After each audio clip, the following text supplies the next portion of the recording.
Hello everyone, welcome to you can classes. तो आज हम लोग देखने वाले हैं क्लास 9 का the fundamental unit of life का इम्पोर्टेंट क्वेश्चन। तो चलिए देखते हैं। क्वेश्चन नंबर 1 है, why cell is called the structural and functional unit of life. Cell को हम लोग structural and functional unit of life क्यों कहते हैं? द बॉडी और structure of any living organism is made up of cell. These cells are also responsible for carrying out all the metabolic and regulatory function in an organism. Due to these attributes, the cell is called structural and functional unit of life. Means इसका ये हुआ कि जितने भी living organism हैं सबकी body cell से मिलकर बनी हुई है, और जितने भी हमारे बॉडी के अंदर जो भी मेटाबॉलिक रेगुलेशन होता है, फंक्शन जो भी होता है, सब सेल के अंदर ही होता है। इसीलिए हम लोग इसको structural and functional unit of life कहते हैं। क्वेश्चन नंबर 2 है, why are lysosomes known as suicidal bag of cell. तो लाइसोसोम्स को हम लोग सुसाइडल बैग ऑफ सेल क्यों कहते हैं? Lysosomes are the organelle that have digestive enzymes. When lysosome burst the digestive enzyme release start digesting its own cell. That is why they are known as suicidal bags. Lysosome जो होता है वो cell organelle एक organelle होता है जिसके अंदर digestive enzyme भरा हुआ होता है, ठीक है। वो बस्ट कर जाता है तो उसका एंजाइम जो रहता है खुद के सेल को डाइजेस्ट कर देता है, इसीलिए इसको हम लोग सुसाइडल बैग ऑफ सेल कहते हैं। क्वेश्चन नंबर 3 है, which organelle is known as power house of the cell and why. इसका आंसर है mitochondria are known as the powerhouse of the cell. It is because the mitochondria is the site of cellular respiration, where energy in the form of ATP is generated as result of oxidation of food constituents. This energy is required for various chemical activities needed for life.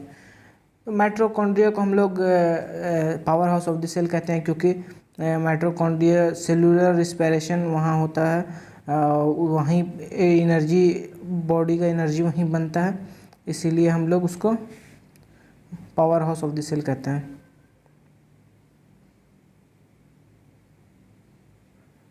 Difference between plant cell and animal cell. तो animal cell and plant cell का difference आप लोग यहाँ से देख लीजिए। Cell wall absent होता है एनिमल सेल में, सेल वॉल प्रेजेंट होता है प्लांट सेल में। प्लाज्मा मेम्ब्रेन आउटर लेयर होता है एनिमल सेल का, और प्लांट सेल का सेल वॉल आउटर लेयर होता है। और उसके बाद वैक्यूल्स स्मॉल होता है एनिमल सेल में, प्लांट सेल में वैक्यूल का साइज़ बड़ा होता है। प्लास्टिड एब्सेंट होता है इसमें एनिमल सेल में, and plastid are present in plant cell. Nucleus lies in centre, nucleus में सेंटर में लाई करता है, और आपका प्लांट सेल में न्यूक्लियस जो होता है एक साइड में लाई करता है, ठीक है। क्वेश्चन नंबर 5 है, difference between prokaryotic cell and eukaryotic cell.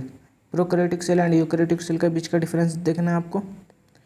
तो प्रोकैरियोटिक सेल जो होता है वो जनरली स्मॉलर इन साइज होता है, और यूकैरियोटिक सेल लार्ज होता है, और मेम्ब्रेन बॉन्ड ऑर्गेनल्स एब्सेंट होता है प्रोकैरियोटिक सेल में, और मेम्ब्रेन बॉन्ड ऑर्गेनल्स प्रेजेंट होता है यूकैरियोटिक सेल में। द क्रोमोजोम इज सिंगुलर, इसमें क्रोमोजोम सिंगुलर होते हैं। More than 1 chromosomes are present, eukaryotic cell में एक से ज़्यादा क्रोमोजोम्स प्रेजेंट होते हैं। The nuclear region is not very well defined and it is called as nucleoid. Prokaryotic cell में वेल डिफाइंड न्यूक्लियस नहीं होता है, इसीलिए हम लोग उसको न्यूक्लियोइड कहते हैं, ठीक है। और इसमें यूकैरियोटिक सेल में the nuclear region is very well defined in form of separate membrane bonded organelles are called nucleus. तो इसमें जो वेल डिफाइन होता है न्यूक्लियर साइड, इसको हम लोग न्यूक्लियस कहते हैं। क्वेश्चन नंबर 6 है, why plasma membrane is known as selectively permeable membrane. हम लोग प्लाज्मा मेम्ब्रेन को सिलेक्टिवली प्रेमेबल मेम्ब्रेन क्यों कहते हैं? Plasma membrane called selectively permeable membrane because it regulates the movement of substance from within to outside of the cell. It means that the plasma membrane allows the entry of some substance while preventing the movement of some other substance.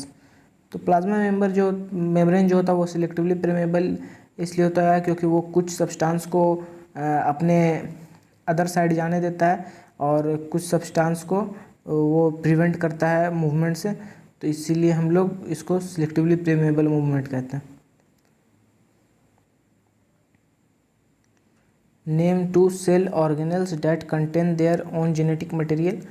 2 ऐसा cell organelles जो खुद का genetic material contain करता है, वो है mitochondria and plastid, जो कि खुद का जेनेटिक मटेरियल कंटेन करता है। क्वेश्चन नंबर 8 है what are hypertonic and hypotonic solution? A solution which has more osmotic pressure than other solution is hypertonic, and similarly the solution have less osmotic pressure than other solution is called hypotonic. Question number 9 है how does amoeba obtain its food? In amoeba a cell membrane जिसको हम लोग pseudopodia कहते हैं surround the food particle. This is followed by formation of food vacuoles surround the food by joining of pseudopodia both of the side and engulfment of food vacuole in animal body. यहाँ also known as phagosomes, these foods vesicles serve as a side of food digestion.